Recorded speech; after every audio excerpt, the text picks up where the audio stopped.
अब हम देते हैं क्वेश्चन 9। क्वेश्चन 9 कह रहा है कि using property of sets so that, यानी हमें सेट्स का जो प्रॉपर्टी है उसको यूज करके हमें इसको शो करना है, यानी हमें प्रूव करना है फर्स्ट और सेकंड पार्ट को।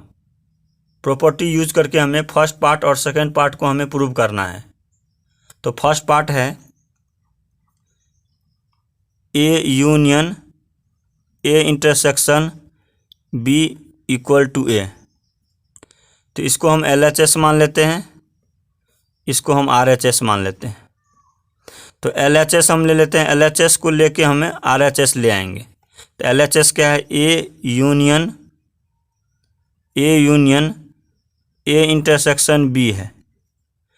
तो इसको क्या करो, जैसे इसको हमने y मान लिया, y इस ये जो यूनियन है इसको मल्टीप्लाई और इसको x और ये -3, इसको ये माना है y इंटू एक्स -3। क्या होगा, y को x से मल्टीप्लाई हो जाएगा, y इंटू एक्स हो जाएगा, फिर माइनस y इंटू 3 हो गया। यानी y के जगह पर a है, मल्टीप्लाई की जगह यूनियन है, x के जगह पर a है, माइनस के जगह पर इंटरसेक्शन है और 3 जगह पे b है। तो इसको हम करेंगे तो क्या होगा, y इंटू एक्स, तो y की जगह पर क्या है, a है, इंटू यूनियन हो गया और x क्या है, a है। और फिर माइनस का साइन है, माइनस का इंटरसेक्शन कर देंगे। y क्या है, a है तो a कर दो। फिर इंटू है तो इंटू कौन है, यूनियन है, यूनियन और फिर 3 क्या है, हम b माने हैं तो b हो जाएगा। अब देखो यहाँ पर ए यूनियन ए है और इंटरसेक्शन है ए यूनियन बी। तो यहाँ पर देखो अगर कोई सेट रहेगा ए और उन्हीं के साथ यूनियन रहेगा तो ए आएगा। कैसे, जैसे मान लो ए हमने मान लिया 1 मान लिया और 1 ही के साथ क्या है, यूनियन है 1, तो क्या आएगा, 1 आएगा। और ये जो है ए के बराबर हुआ, तो इसलिए हमने क्या करेंगे, ए यूनियन ए क्या हो जाएगा, ए हो जाएगा। यानी कोई सेट के साथ कोई सेट रहेगा और उन्हीं के साथ अगर यूनियन है तो ए होगा। उसी तरह से अगर बी रहता और बी यूनियन बी रहता तो बी हो जाता, सी यूनियन सी होता तो सी होता। उसी तरह से ए यूनियन है ए हो जाएगा। फिर इंटरसेक्शन है, इंटरसेक्शन कर देंगे। अब ए यूनियन बी है, ए यूनियन बी हमें दिया हुआ है, तो ए यूनियन बी क्या होगा, मतलब ए यूनियन बी, इसको ऐसे लिख दो, ए यूनियन बी, बस ऐसे ही रहने दो। अब देखो यहाँ पर ए इंटरसेक्शन है ए यूनियन बी, तो A intersection A union B क्या होगा, ए आएगा। कैसे आएगा ए, जैसे मान लो ए हमने मान लिया 1 और बी हमने मान लिया 1 2 माना ए, तो ए यूनियन बी क्या होगा, ए यूनियन बी क्या होगा, 1 2 आएगा। दोनों में जो कॉमन एलिमेंट वही होगा।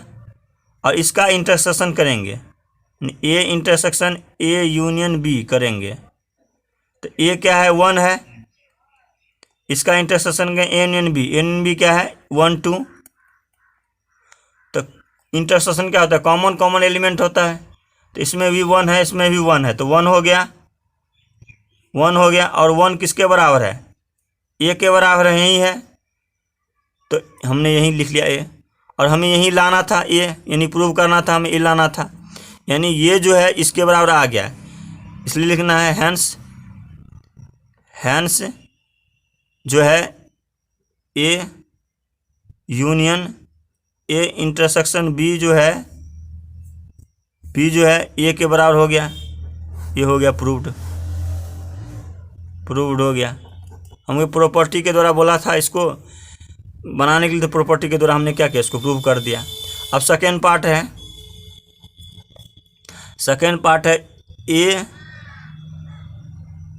ए इंटरसेक्शन ए यूनियन बी है, A intersection A union B है, तो इसको हमें लाना है ए के बराबर, नहीं LHS RHS के बराबर करना है। तो इसको LHS मान लेते हैं, इसको RHS मान लेते हैं। तो LHS को लेके चलते हैं, ए लाना है। LHS क्या है, A intersection A union B है। अब देखो यहाँ पर ये जो हमने किया है, ये जो हमने ये किया था यहाँ था, ये और ये क्या है, सेम है, और उसके बराबर हमने ए लाया था। जैसे हमने यहाँ पर ए इंटरसेक्शन है ए यूनियन बी, तो ए को हमने माने 1 मान लिया, बी को हमने ये मान लिया, तो ए यूनियन बी क्या होगा, 1 2 हो जाएगा।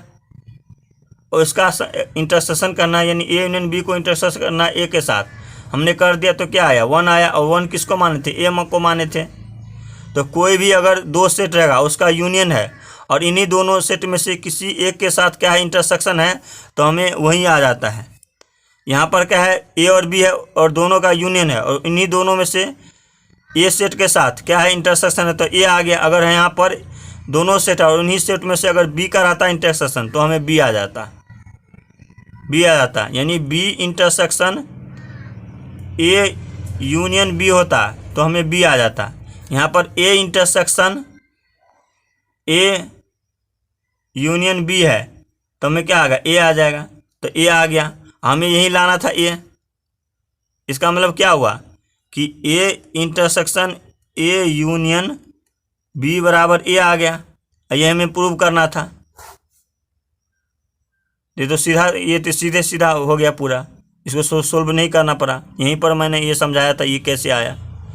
तो इस तरह से हमारा क्वेश्चन 9 का सेकंड पार्ट भी कंप्लीट हो गया। अब हम लेते हैं क्वेश्चन 10। क्वेश्चन 10 कह रहा है कि so that A intersection B equal A intersection C need not imply B equal to C. यानी क्वेश्चन 10 में यह कह रहा है कि अगर A intersection B A intersection C के इक्वल है, यानी दोनों इक्वल है, तो ये ज़रूरी नहीं है कि बी जो है सी के इक्वल है। ये प्रूव करो, ये प्रूव करके बताओ। तो हम क्या करेंगे, इसको सेट के तरीके से इसको हम क्या करते हैं, बताते हैं कि कोई सेट ए मान लेंगे, कोई सेट बी मान लेंगे और कोई सेट सी ले लेंगे, यानी 3 सेट ले लेंगे, अलग अलग मान लेंगे। फिर इसके बाद बताएंगे कि जो बी और सी आएगा वो इक्वल नहीं है एक दूसरे के।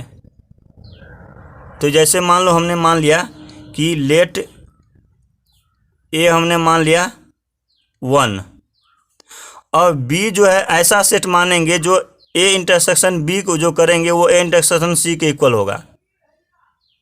अब बी सेट ऐसा लेंगे, जैसे हमने मान लिया बी सेट 1 और 2 मान लिया, तो ए इंटरसेक्शन बी क्या हो जाएगा, कॉमन एलिमेंट होता है ए इंटरसेक्शन बी, कॉमन क्या है, 1 है, इसमें भी 1 है, तो 1 हो गया। तो ए इंटरसेक्शन बी क्या आ गया, 1 हो गया। अब सी कोई ऐसा सेट लेंगे जो ए इंटरसेक्शन सी करेंगे, तो हमें यहीं आना चाहिए, क्योंकि यहाँ पर कंडीशने में दिया है कि A intersection B A intersection C के इक्वल लेना है हमें। तो सी कोई ऐसा सेट लेंगे जो ए इंटरसेक्शन सी करेंगे, तो हमें इतना ही आना चाहिए। तो सी हमने मान लिया, जैसे मान लिया 1 2 और 3 मान लिया, तो ए इंटरसेक्शन सी करेंगे तो क्या आएगा, इसमें भी 1 इसमें भी 1, कॉमन एलिमेंट होता है 1, और इसमें भी 1, तो क्या होगा, 1 हो जाएगा। तो ए इंटरसेक्शन क्या हो गया, 1 आ गया। तो इससे यहाँ से क्या मिला हमें, ए इंटरसेक्शन बी इक्वल हो गया ए इंटरसेक्शन सी के इक्वल हो गया। तो अब देखो यहाँ पर तो बोला कि ज़रूरी नहीं है कि बी और सी के इक्वल होगा। तो यहाँ देखो, यहाँ बी में 1,2 है और सी में 1,2,3 है, ये तो इक्वल नहीं है, इसमें तो 3 नहीं है। अगर यहाँ पर 3 हो जाता तब इक्वल हो जाता। इसका मतलब क्या हुआ, बी जो है सी के इक्वल नहीं हुआ। तो हमने ऐसा माना कि A intersection B intersection C, हमने ऐसा माना कि दोनों सेम आ गया। तो यहाँ पर प्रूव करना तो बी जो है सी के इक्वल नहीं है, बी जो है सी के इक्वल नहीं है, तो हमने प्रूव करते हैं बी जो है सी के इक्वल नहीं है। तो यहाँ लिखेंगे so it is not compulsory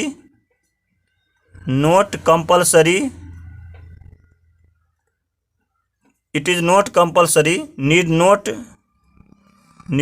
imply